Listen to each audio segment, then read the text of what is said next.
But if I didn't have like the vulnerability and the openness to like ask for help, ask for guidance, and like admit that like I don't know what I'm doing and I feel this way, I would have never had that breakthrough. And I would have never progressed to the next level of business, which is where I'm at now. The best thing I can share with my clients is like three things I do for them. Like if they were to describe me in three words, it would be safety, guidance, and challenge. But at the end of the day, they're coming to me because they know that there's like a deeper level that they can unlock and they just don't know how to get there. Pain is everything, man. Pain is the reason I do what I do. Like I don't want, because I know what it feels like to feel weak, feel insecure, and feel like you're not good enough. And then also the cycle, the vicious cycle of like, I'll do it tomorrow. People are surrounded by people that are nice to them, but are not kind enough to say what they need to hear. And I find I'm, actually being able to like call people out from a place of love is a key skill. Hi everyone, welcome back to Zen and Now. And today I'm joined by Arman Shahi, who is a physical mastery coach helping men in their 20s and 30s reclaim their strength, not just in their bodies, but in their minds and souls. From people struggling to purposeful service, Arman's journey is one of radical self-honesty, physical discipline, and deep healing. If you're a man feeling stuck, numb, or just searching for more, this conversation is for you.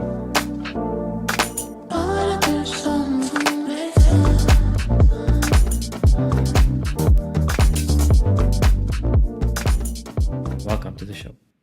Thank you. Excited to be here. Amazing. So Arman, for our viewers and listeners who aren't aware of what Arman is, can you just give us a little bit of a background and where did this transformation begin for you? Yeah. The best place to start is it's funny when you're going through that kind of like my background and what I do. I feel like it's always evolving. I'm always exploring kind of like who are the people I can help and can't. But because where I come from is me like 6 years ago, I was 21, and that was the moment where I just decided I didn't want to live the life I was living. I was on the night of my birthday, I just broke down crying. I was trying to become a dentist. That's what the dream my parents had, and I just realized like I'm gonna be miserable if I keep following this, and like I just don't want to feel this way anymore. Mm-hmm. That's kind of sparked my personal development process over the last few years. I've just been really heavily invested in myself, learning more and more about what the different areas of life, the different ways to improve. And fitness is something that I've been doing since I was a kid. Like if you could give me a ball and I could play all day, I would do it. It's something that it feels like play to me, but to a lot of people, it feels like work. So I wanted to share that with other people. I wanted to see if I can make a business out of it. And right now I'm fully committed to making it work. I actually started the Instagram page, the business, back in 2022. And I made my first dollar online back then. It made me believe that I can potentially I can make money from this.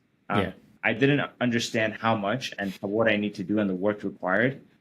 It's taken a lot longer than I expected. It's taken a lot more work and money than I expected. But one of the biggest shifts I had recently is just realizing that the process, like loving the process, is what makes it rewarding. If I were to play my sports for getting a result, I would be so frustrated. Like I would give up so fast. Like imagine going to practice like a basketball shot, which is my sport, and if I were to get better, if I were to look for the result on the game right after my practice, I would be like, I would never continue. But that was the perspective I had with business. And that's something that I've learned to let go of and understand that's not really what it's about. Yeah. I mean, thank you for sharing your vulnerabilities. I think it's the hardest thing in this day and age also, still as men to not really show that we are vulnerable at times, and it's not a stigma against or masculinity that we are vulnerable people. We do have emotions, and there is a time when it just doesn't, we just can't take it anymore. And you get to a point where, like you said, your parents wanted you to fit a certain box or tick a certain box. For, you know, probably just maybe culturally, I'm not sure, but from my perspective or from my own experience, also we wanted we were taught to have a certain way of life, Hmm. just so to speak. Uh, Thankfully, I think now in hindsight, looking back at our own journeys, it's quite similar. You give me a ball, and I'll be happy.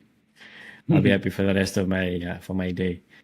Um, but turning your passion into something that's fruitful and meaningful to help others is so impactful, and I Mm. think we need more people like yourself in this day and age, just to try and bridge the gap of like I say toxic masculinity, to bring it to a regular level where we can normalize it, so to speak. Yeah. If I feel like a lot of, a lot of those emotional blocks, the things that I used to, I still like struggle with sometimes, is they're like emotional blocks. They're Hmm. emotional things that I haven't processed. For example, like, I used to really struggle outreaching on DMs because I was like, I'm not really sure, like, I don't want to face the rejection. But that's Yeah, all sales is. Sales is rejection until otherwise. Or every no gets you closer to a yes. Or there's a different frame versus like, oh, I'm gonna get rejected. But yeah, now I think, okay, I'm gonna open a door for this person. I'm gonna give as much value as I can. If they walk through it, cool. If they don't, cool.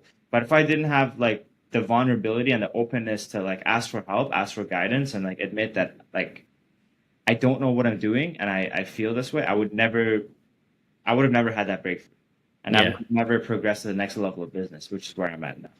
yeah, exactly. I understand and I hear where you're coming from. That rejection part is a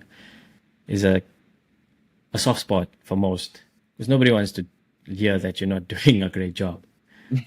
You know, it's not something that we want to hear on a daily basis, and we hate it. I, like myself, I hate it. But like yourself, I'm learning to accept criticism and rejection, and you move on to the next thing. You think to yourself, okay, what's the worst that could happen? Is somebody going to tell you no? That's it. Exactly. Cool. Move on to the next person. And like you said, you get to a point. So many no's gives you that aha moment or that hallelujah, and you say yes, and that's when the wheels start turning for you. Yeah. I read, have you read the book 100 Essays to Change the Way That You Think? I've glimpsed at it. Yes. Yeah, there's a quote in that book that says, we're never actually afraid of the event. Mhm. We are afraid of experiencing the emotions that event will produce. Yes. 100%. That's so true. In life, in any way, we're fearful of the unknown. Yeah. Yeah, we're not afraid of what it's what the outcome could be. We just a fear of it's the fear of like going through those emotions, like you said, Hmm. because nobody wants to feel uneasy in life. Hence why we have those blockages, and hence why we're also afraid to jump or leap into that new project or whatever it may be, because we are so hell bent on not feeling that way. Yeah, Stay in our comfort zone. 100%. Yeah, But that's necessary. Like you need to. yeah. Given that, given that now that your business is accelerating and you following your passions, when did that moment come for you when you began to think, okay, listen, I'm okay with where I am right now, and I'm continuously improving. Hmm. Yeah, it's a really good question. I'm not sure if I've arrived at that point yet. Mhm. I think like, to me, that question is asking, are you like always there? No, I'm not always there. I have Okay. times where I'm like going back and forth, but I think that's the dance. Like, there's times where, the mind takes over, and then it's like, this is not good enough. You got to do more. You got to push for more, planning for the future, bringing in the past. But I'm always practicing just stepping back and observing that show, to be able to not fall into the pattern of trying to constantly improve, because there's it's an interesting thing, right? Like, you have to be obsessed to a certain level with something to like be great at it or master it, but you also can't get lost in the commentary about the work. Yeah. Just do the work. If I were to just do the work and like have no inner commentary, that would be fantastic. But that's just like realistically not the case right now. Has it gotten better through, repetition and study? Absolutely. Is it going to continue getting better? Probably. At this moment, is it perfect? No. Am I learning? Yeah, that's all I can really ask. Nice. Now they always say um, pain ensures progress. Mm, It's weird in a way because nobody wants to go through pain to progress. But I think it's the double-edged sword, right? mm, Where pain will shape you in a way that you don't really realize. mm, How did your struggles and your pain shape you to the man you are today? mm. I mean, pain is everything, man. Pain is the reason I do what I do. Like, I don't want, because I know what it feels like to feel weak, feel insecure, and feel like you're not good enough. And then also the cycle, the vicious cycle of like, I'll do it tomorrow, Mm. or right now is not the right time. I don't feel ready. And doing that for like such a long amount of time that eventually you reach a point of just like agony that you have to do something. But it doesn't have to happen that way. You can break the pattern today by seeing the pattern and then stepping out of it. But the hardest part is like people are surrounded by people that are nice to them, but are not kind enough to say what they need to hear. Yeah. And I find I'm, actually being able to like call people out from a place of love is a key skill. Like I sometimes still feel like kind of like, yeah, I'm not sure if I should say this because this person's Yeah. Yeah. like they're gonna I don't know, they're gonna don't like me, but I've started to not care less about that. I've started to care more about, okay, what does this person actually need to hear, and remove myself from the situation. Um, because I just sometimes the person's not ready Hmm. for that, like they haven't experienced enough pain. But I also believe that there's probably a level of skillfulness that I can get to get the person to feel the pain and change on the spot. Yeah.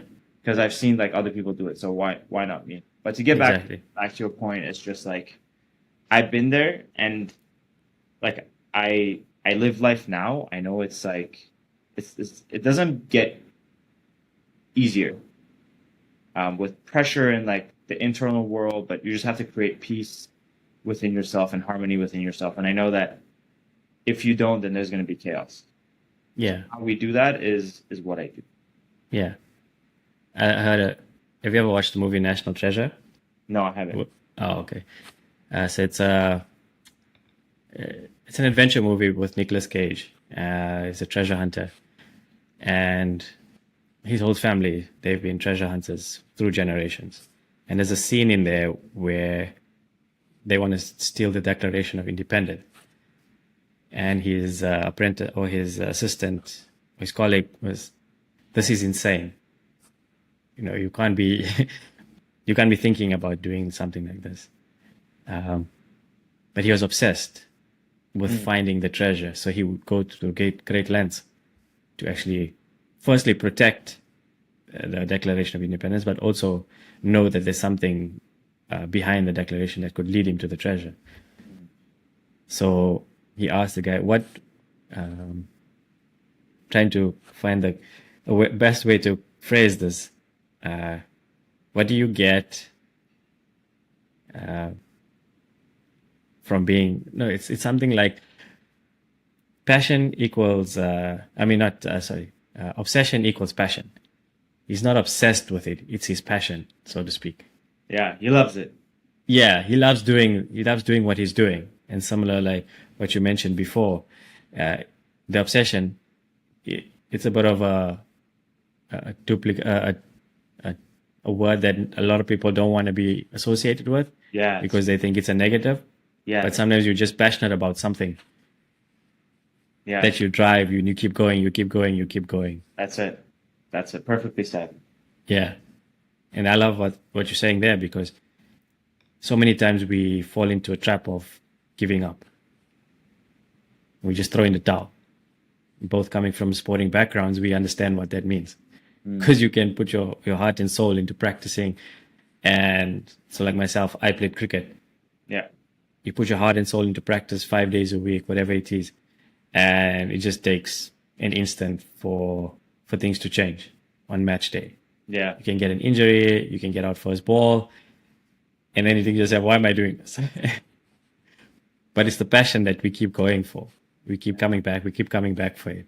And you know that there's that moment where you have momentum and you have form. It just carries you through, and then you start to achieve what you've been practicing for. Yeah. It's true. Love. You can't have a session without love. It's same thing. Yeah. Exactly. Yeah. And how do you then transfer that to your clients? How do you communicate that to your clients? How do you bridge that gap, or somebody coming to you saying from the first day, look, Arman, this is my goals. How do you then communicate then, or guide them through to say, look, stick with me and I'm going to get you through it? The best thing I can share with my clients is like 3 things I do for them. Like if they were to describe me in 3 words, it would be safety, guidance, and challenge. But at the end of the day, they're coming to me because they know that there's like a deeper level that they can unlock, and they just don't know how to get there. And by, the first month, if they're consistent, if they actually show up to every session, by the first month, they're going to feel changes in their body. They're going to start seeing some of the numbers go up. By the second and third month, they're going to start seeing physical results. So results drive motivation, and I'm just there to create a safe space for them to be able to challenge themselves and do it in a way that's, they're not going to get injured.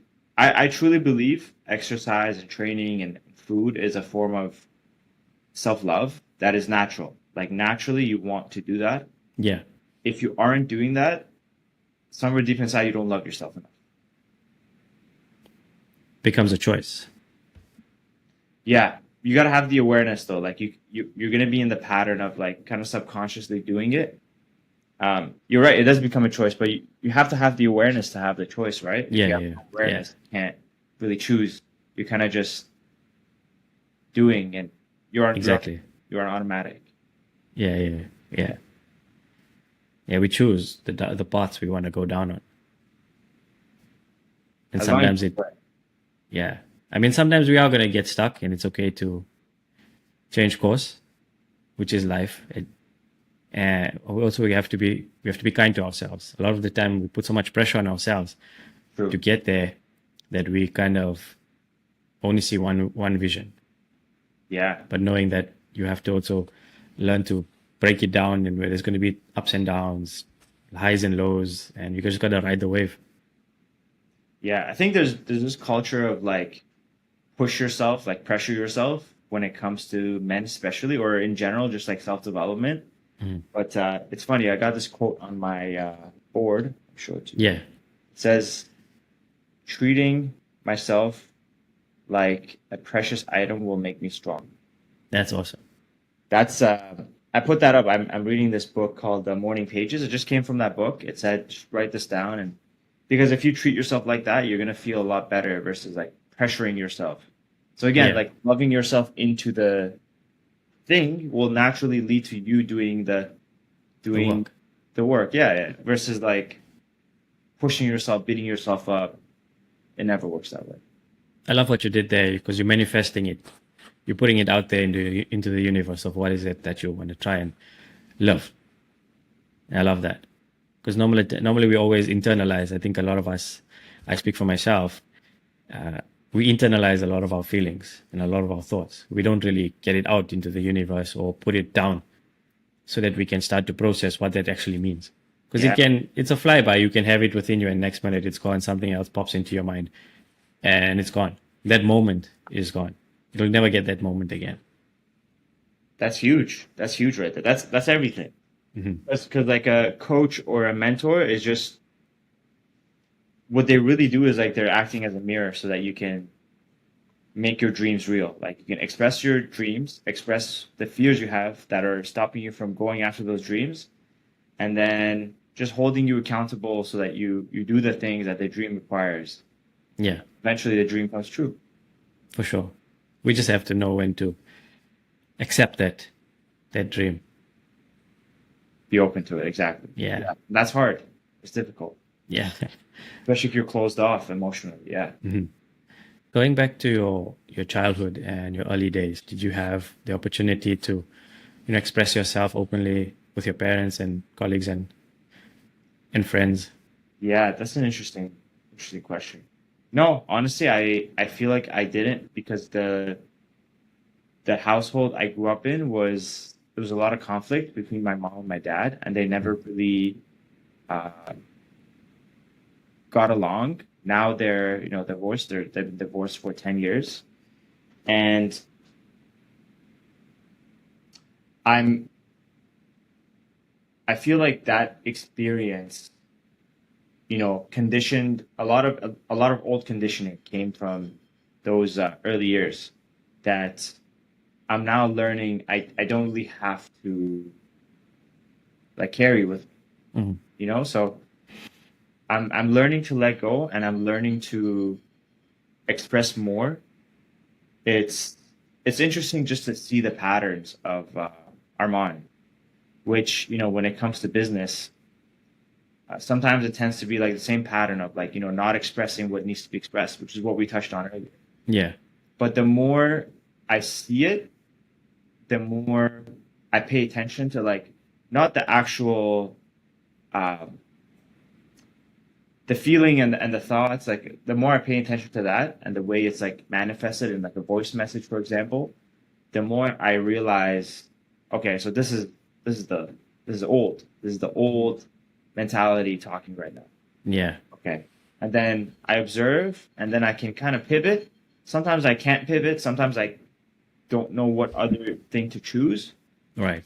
To be honest, it's just like the more I open myself up to what I'm observing, the more I have like I can pick and choose. The more I feel like guided, and like the more I feel like an instrument to just like speak. So that's what I've been playing around with recently. There's been a lot of interesting things happening. Like when I first started this journey, like 4 years ago, I wasn't serious. Last 10 months, I've been super dialed in, super serious. I've went from working at just a gym to having private personal training clients, and now uh, having online clients. So three different income streams, and now I'm moving to from the gym I work at to a gym that where in Toronto do you live? Downtown. Downtown, like where? Uh, Entertainment district, so close to the CN Tower. Okay, so you actually live close to we got a condo there. So you live close to the Hyatt place? I'm actually Lower Simcoe, down that side. Okay, down. Okay, so you're a little bit further. Yeah. There's a gym opening up at Young and Bloor. Hasn't opened up yet. I received the opportunity to work there, which wouldn't be possible without like all the different shifts in awareness and perception that have Yeah. come. And where did that come from? Again, just like self-development, just looking for answers, constant pursuit of growth and getting better. Recently, I've been working with a really great coach. He's helped a lot, emotionally, physically, like everything, all across the board.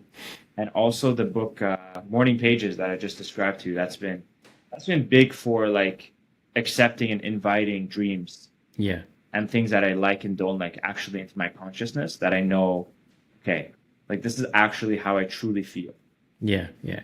and allowing that to kind of guide my decision making, and then having faith that it's just gonna work out. It feels scary, but it's just gonna work out. Yeah. Yeah. No, for sure. And your relationship now with your parents uh, obviously has changed, obviously, over the years. Do you feel like that period of time when Arman was in that home, did you feel that you were given the opportunity to grow now as Arman is? Because a lot of that experience shapes us to the adults that we become. Yeah. Like myself, 'cause the reason I asked that question is because the kitchen that is right now sitting in front of you would have taken care of the kitchen that was, say maybe from 13 to 17 years old, which was the most challenging time of my life. So Do I see myself taking care of my younger child? Is that what you're asking? yeah, your inner child. Yeah. Yeah, I feel like I'm doing that more and more.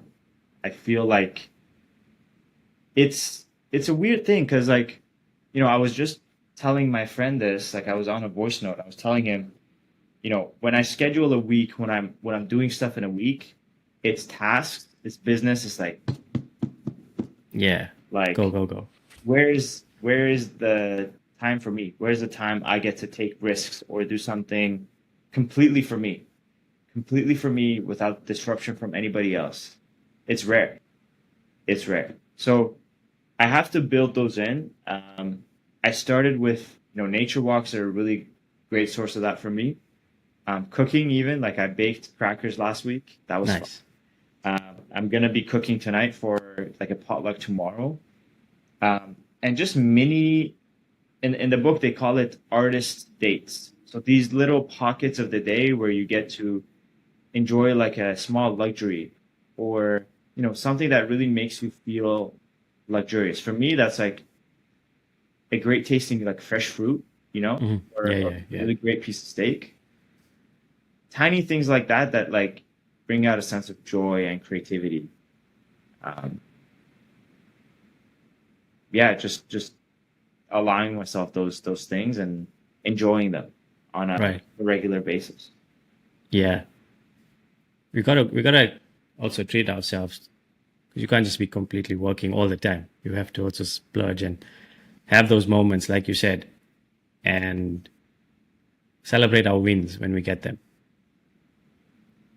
Because it's an instant. It might never happen again. You never know when you're gonna get that win again. So celebrate it now, and then the next time you get another win, celebrate that win. Celebrate, and then you're really thriving and you're really pushing yourself to a limit or to a point where this is where I can go to, knowing that I'm giving my best at every single turn. And there's some days when you also need the help. Like you said, you've got a great coach now guiding you along, and that's so important because sometimes we also don't know the answers all the time. True. So it's nice to have perspective of somebody else Yeah. to come in and say, "Hey, maybe let's try something different. Maybe let's try go down this avenue." But we also have to be open to that feedback. Yeah. 1,000,000%. Yeah. Man. It's helped a lot. Perspective is really what I like what he does for me and what you and I are also doing for whoever's watching this. Um, yeah, being open to that is critical, especially when you're struggling like a lot. Yeah. Then you're just in your own patterns, right? Don't go anywhere. We'll be right back after this short break.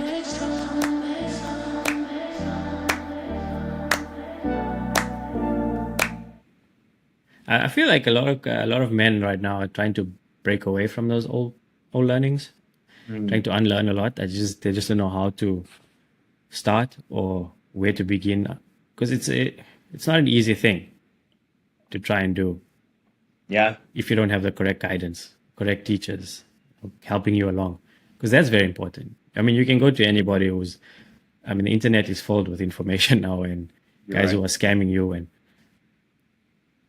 it's so important to have that person that you can trust to help you or guide you, hold your hand along the journey.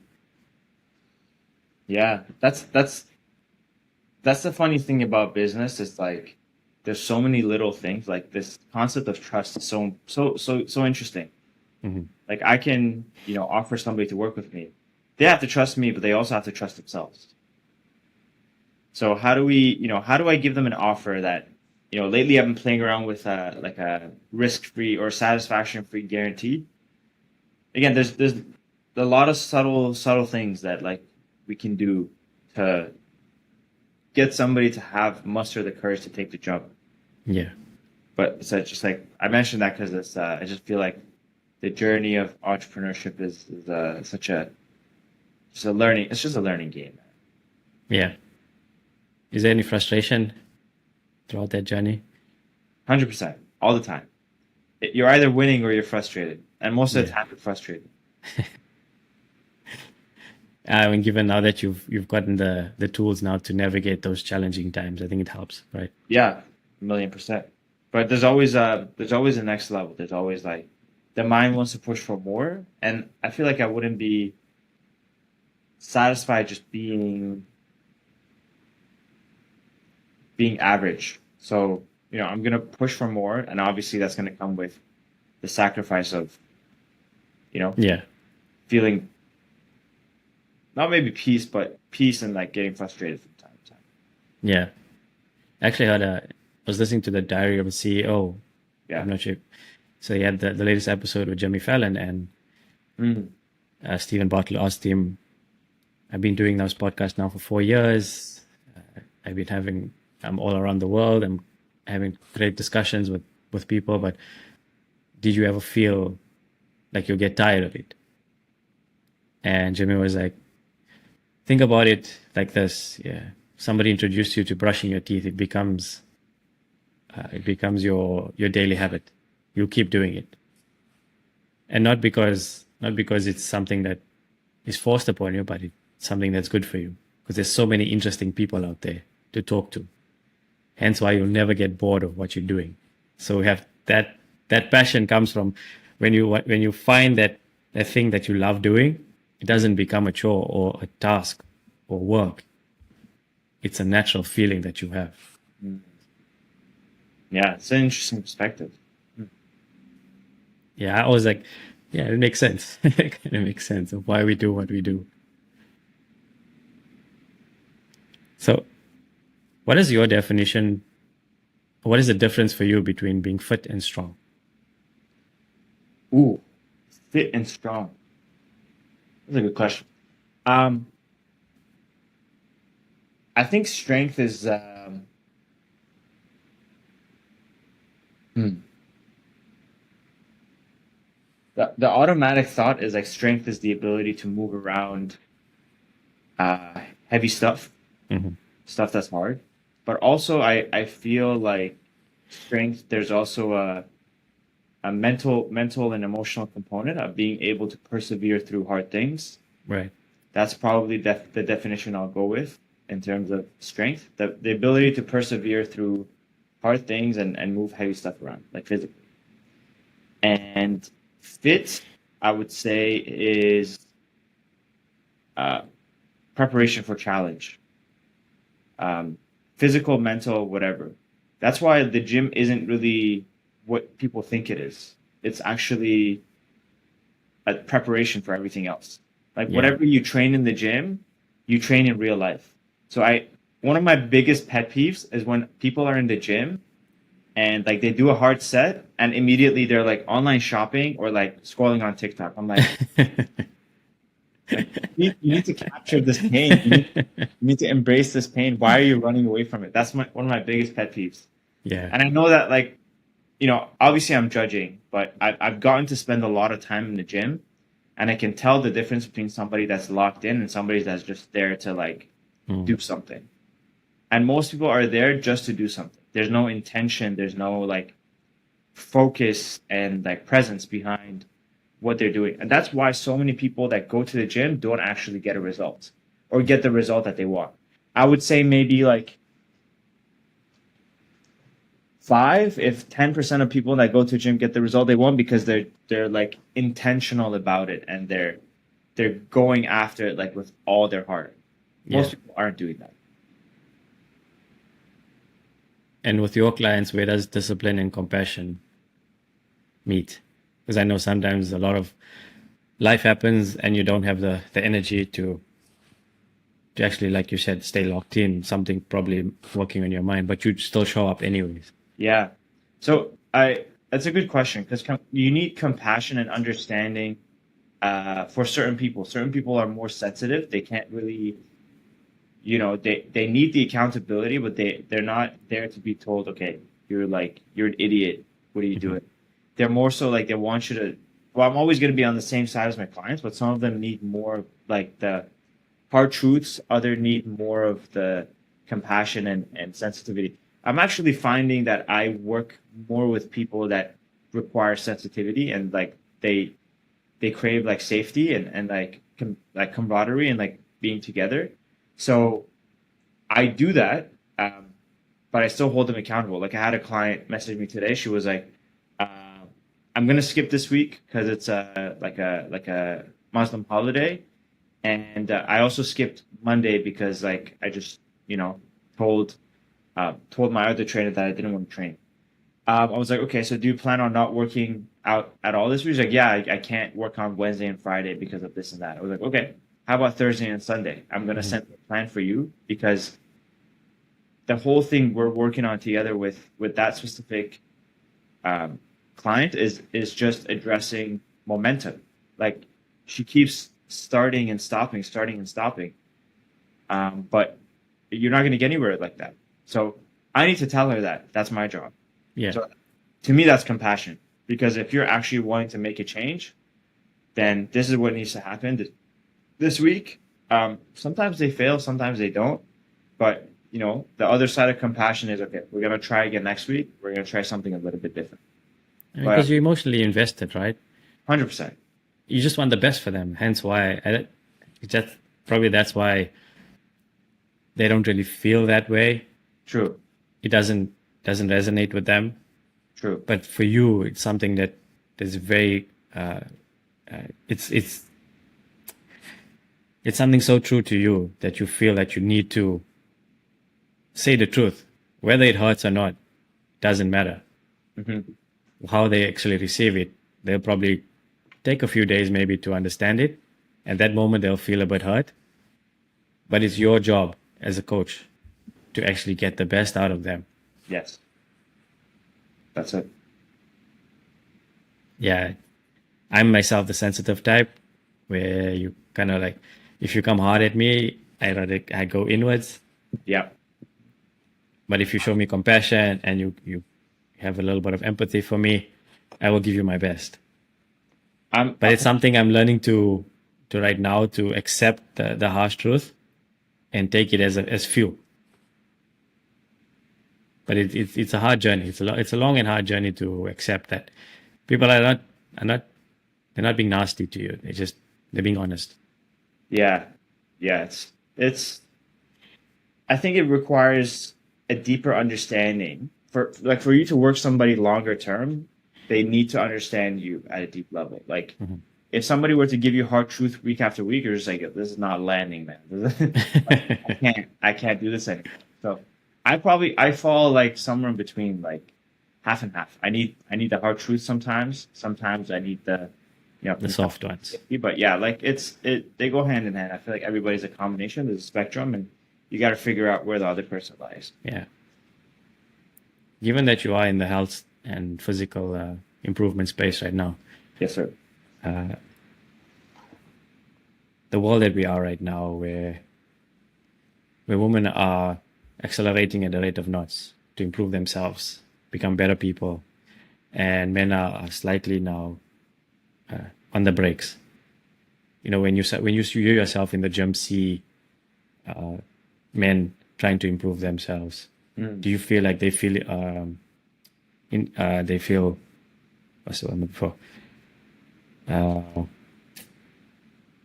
They feel threatened by by the female, Threatened. or they feel Dated? yeah.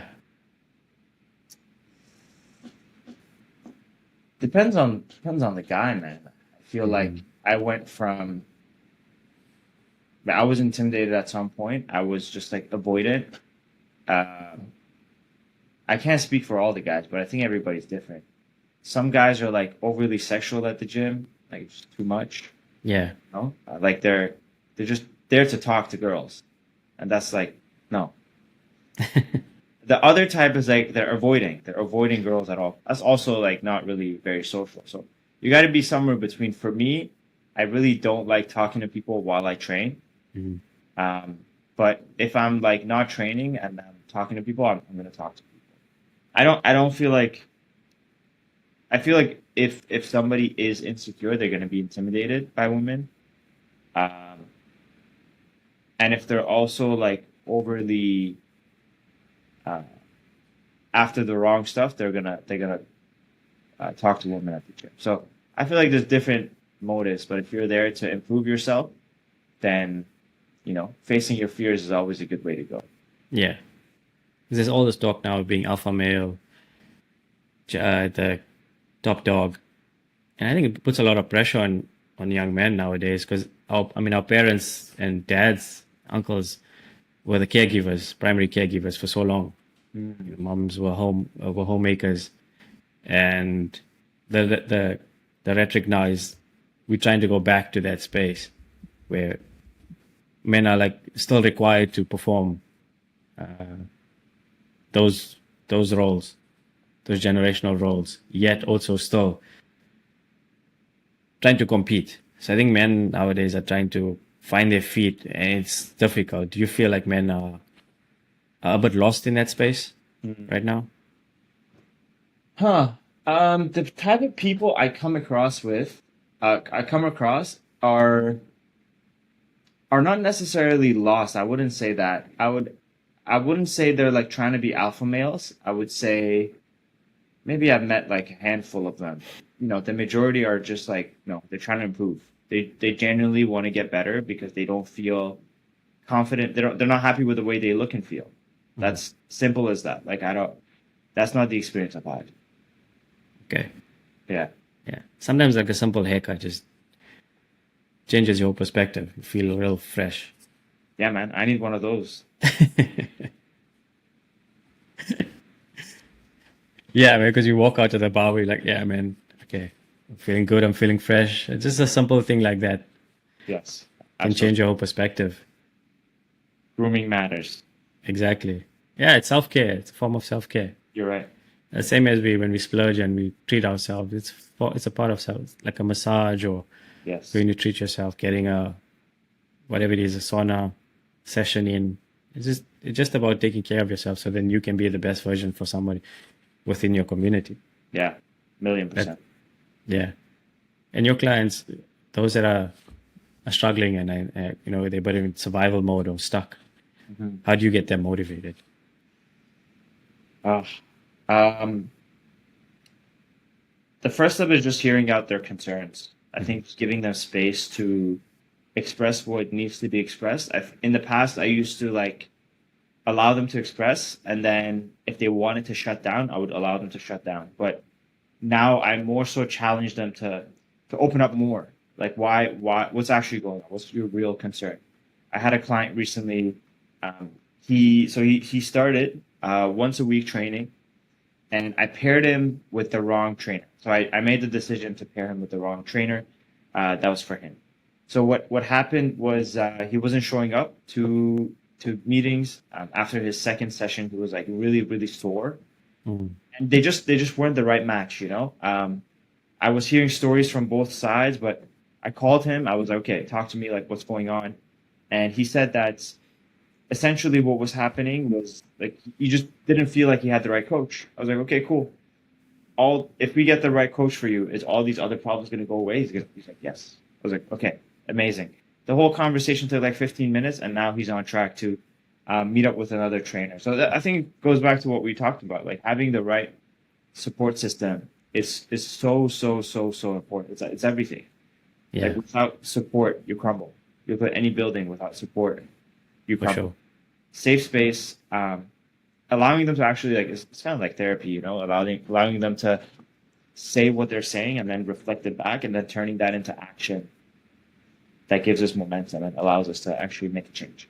Yeah, building up that kinetic energy and then releasing it when the Yes. time comes. Hmm. Yeah, I agree. Given that you spend so much time with other energies, how do you take care of yourself when it's time to to decompress? Oh man, that's a good question. It would be very good if I could just like pick up this guitar that I got like I started lessons like 2 weeks Yeah. start playing that, but I'm not in that habit yet. Honestly, training is like for me, it's become such a non-negotiable that um, what I did recently. I decided to do more basketball specific training for about like 9 years before, ever since I started lifting weights. Can you hear me still? It says I have a internet connection thing. No, no, I got you. I got Good. you. Yeah, yeah, yeah. Yeah, for like 9 years, I was doing just bodybuilding, weightlifting stuff, and just mechanical. I did some yoga. I had like a period of yoga. I had some calisthenics, but I'm 27. I don't really know how many years of athletic prime I have left, but I know that I'm in the middle of it. I feel Yeah, it. you're there. Yeah. Yeah. So I want to play basketball at a higher level. So I've decided to switch all my training over to like basketball specific training.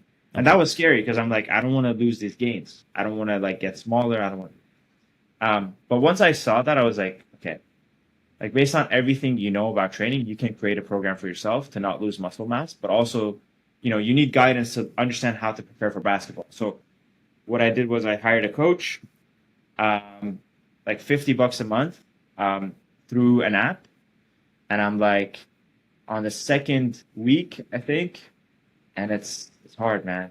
It's hard, but it's that's my form of self-care and self-love. Other things I do is sleeping. Honestly, like I Yeah, very tend important. to. So I have a Whoop. You know Yeah. what this is? Yeah. Okay. Metric data collection. Yeah. Exactly. So Yeah, yeah. I was looking at my sleep. Been tracking since December, and it's really amazing. So I've had, I don't know. I get on average like 6.5 hours of sleep, Yeah, but that's good. like quality. Mm. So if I got an hour extra of sleep at night, that would transform like everything. So is that going to bed earlier? That's Or like is that a challenge for you?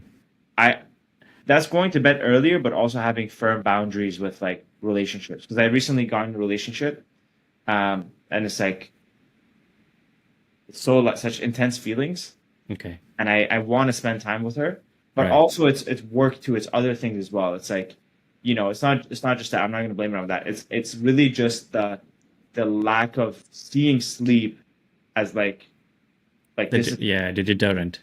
So like I'm not going to blame it on anything. It's just really Yeah, yeah, yeah. the perception of sleep. But I'm tracking it and I'm working a little bit at a time to get it better and better. Yeah. Have you had this discussion with your partner up front? Yes, Okay. I told her that I feel like we need to end our dates earlier and sleep more. It's a little challenging because my work schedule is like I finish at 8 right now, so I Right. only have so much time to spend together. So we want to maximize it. But now that my schedule is changing, I'm gonna have a bit of a more flexibility. So Yeah. yeah, that's gonna be nice. I'm glad that you communicated that early because you don't want us to catch them blindsided, and then it becomes a whole nother mess. Yeah, the openness like in relationships, I've realized is everything because whatever emotions I don't express become resentments, Yeah. or like like they just start eating me up inside. And then it comes out as with an outburst, and it's very ugly. Exactly. Yeah. Well, I'm not. I have had that experience, but because it's so new, it's like I can see like where you're coming from, but I haven't had that experience fully yet. Yeah. I've had it before in other relationships. Yeah. Though. Not that I myself am like that in a way. I think I'm less of it right now, but only because I was made aware of it. Because when you're in that moment, you don't really see or hear yourself. right. And my wife actually countless times tells me, you don't hear yourself when you're in that moment. And I had to go back and really take introspective of how I react to certain scenarios. Right. Thankfully, right now in this moment, I'm a little more calmer, more zen, as you say. When we get into a bit of heated arguments, I listen more now instead of just reacting. So, but I had to learn to listen. That is part of my training to get better as a person. It's about listening for me. So, and then communicating how I feel without fear of judgment on the other side, because you don't want to hurt the other person's feelings. But it's not the case. You just they express their feelings onto you. Yes. You should be able to do the same. Yeah. And it comes from a place of love, not from a place of hate, like you say, or resentment. It's just hence why it's so important right now for we teach our younger generation of men coming through to know that it's okay. When you want to feel something and you feel and you need to say it, yeah, there's ways of saying things, but you can't change how you feel. Yeah. That's like the honest truth. You can communicate it in a way that's nice and calm, but how you feel, you can't really change that. Yeah, that's a good point. I also feel that the other reason I sometimes don't express those feelings is like the fear of loss of love, like the fear of that relationship changing. Yeah, Yeah, it's just like that's valid. it's all ego. And the question I had for you is actually, what do you attribute your zenness to? Oh wow. Okay. It's a combination of both Western medicine and holistic practices. So I am on antidepressants, which I take for my anxiety. But most of it, I think, I would say 60% of it is contributed towards the holistic side, being active, being true to myself, unlearning a lot of the toxic addictions that I had, speaking the truth, speaking my truth, not hiding away from my insecurities, and expressing them to the world like I am right now, which has given me the strength to be in a little bit of a space where I can say I am feeling a bit zen right now. Yeah, So that's contributed mostly towards it. beautiful. Yeah. Not an easy road, but well worth it. And still improving as the day by day. Of course, the path is the path. Yeah. Yeah, it is. So whoever's listening to this, make sure that you stick with it. That's just my advice to you. Stick with it. Don't give up. Yeah. Sometimes it's just to take a moment and reflect. Reflection has been on top of my topic of discussion this past few weeks. A lot of people have mentioned to me that the podcast has allowed them to reflect on why they do what they do and where they are in life. So that brings me joy as well, because it allows them to go back and just take a moment and be thankful for where they are in their journeys. Yeah, with something like this, you never truly know the impact you're making until somebody says something. But even then, there's a lot of people benefiting from what you and I are both doing, from just our honest expression that we'll probably never get to hear from. Yeah, It's making a difference, and we'll never know like how big of a difference. exactly. They always say when you plant a tree, you never get to experience the shade or the fruits of your labor, to experience that shade. Somebody else will. But you don't do it out of ego. You don't do it for recognition. You do it because you care. And I think that's what you're doing right now. You care so much that you just want to make sure that your own struggles don't become somebody else's burden along later on in life. Yeah, Yeah, they might go through it right now, but just giving them the opportunity to resolve it as quickly as possible so that they can live a much more calmer, healthier, serene lifestyle, and not prolong the suffering. I think that's where both of us are right now. yeah. We're just trying to give you the best opportunity right now to resolve it and not carry that with you on your shoulders or on your chest. What better gift to give? Exactly. And that's the kind of legacy I myself would, trying to leave behind. So that when people remember me, they remember me as somebody who has made an impact in their life to say, I've made a difference. Beautiful. I love that. Yeah.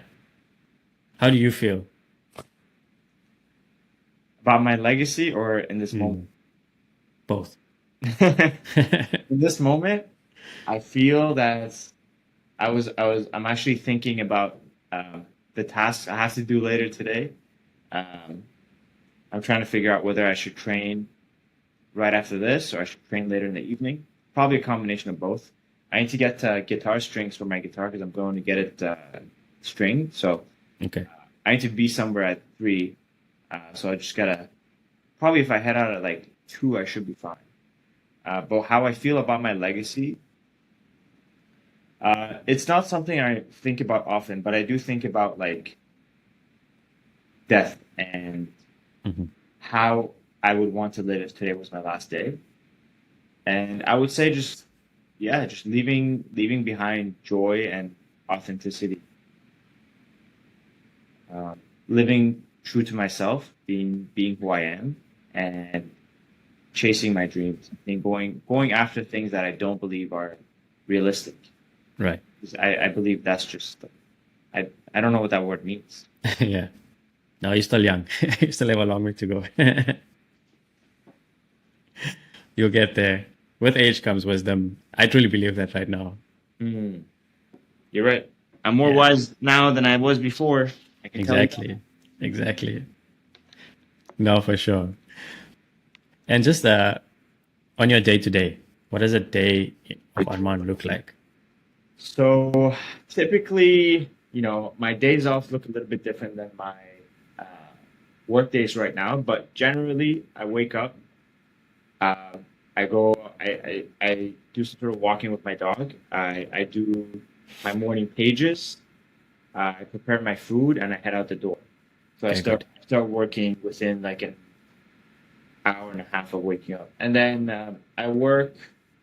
I capture content. Like I'm usually in consultations, training people, calling people, outreaching, trying to figure out who needs my help, who I can help, putting out some fires here and there.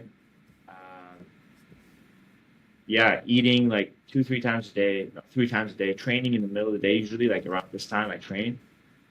That's probably why I'm thinking about it, because like I always train at like between 1 to 4 during that time. And then, so on days off, I run errands, I do groceries. Like today, I'm going to do some groceries. And man, that's pretty much a typical day for me. I come back in the evening late, might wrap up some other business tasks, and then just spend time with my partner or my family and head to bed later than I need to. Try and get that 7 hours, man. Do my best. Yeah. Sure. Now that's all we can ask for in life, is we just have to do our best. Yeah. And knowing that we will get there in the end. But no, man, I thank you so much for taking the time out to speak to us today. Of course. Truly invaluable, and I think we need a lot more of this in the world, and I truly appreciate what you're doing for the community and your clients. Thank you so much. This was super fun, man. I appreciate that. You're welcome. Thank you so much. That was Arman Shahi, everyone. Living proof that your lowest moments can become your greatest truth and fuel. If something in this episode hit home, don't ignore it. Take the step, do the work, and reclaim your edge. If you enjoyed today's episode, share it with somebody who needs to hear this. And always take a deep breath, move with intention, and stay zen. Thank you so much for everyone. Remember to hit that like, share, and leave a comment. And until next time, cheers, guys. Stay zen. Thank you.